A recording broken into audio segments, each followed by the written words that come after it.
সক্রেটিসের কাছে তার এক স্টুডেন্ট জিজ্ঞেস করেছিল কিভাবে আমি সাকসেস হব, তো বলছে তোমার ডিজায়ার লাগে। তো সক্রেটিস স্টুডেন্টকে নিয়ে হাঁটতে হাঁটতে চলে গেছে নদীর পাড়ে, হাঁটু পর্যন্ত, কোমর পর্যন্ত, বুক পর্যন্ত পানিতে নেমে পড়ছে। যেই না গলা পর্যন্ত পানিতে গেছে, সক্রেটিস তার গায়ের জোরে স্টুডেন্টকে পানির ভিতরে চেপে ধরছে। এখন অনেকক্ষণ পানি খাওয়ার পরে যখন ছেড়েছে, তারপরে তো স্টুডেন্ট চেতে গেছে পুরা, স্যার আপনি এটা কি করলেন? He was attempting to murder me sir. তো তখন সক্রেটিস বলতেছে no, I was teaching you the desert. আচ্ছা তোমার কাছে একটা কোশ্চেন করি, যখন তোমাকে পানিতে আমি সজোরে চেপে ধরলাম তখন তুমি কি চেয়েছিলে? তোমার মাথায় কি চিন্তা কাজ করতেছিল?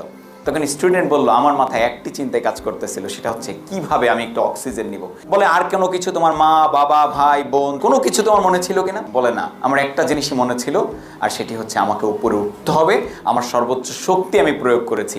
তো স্যার এবার বললো দিস ইজ কল্ড ডিজায়ার। এইটা যখন কোনো কিছুর প্রতি তোমার আসবে, তোমার সাকসেসটা চলে আসবে।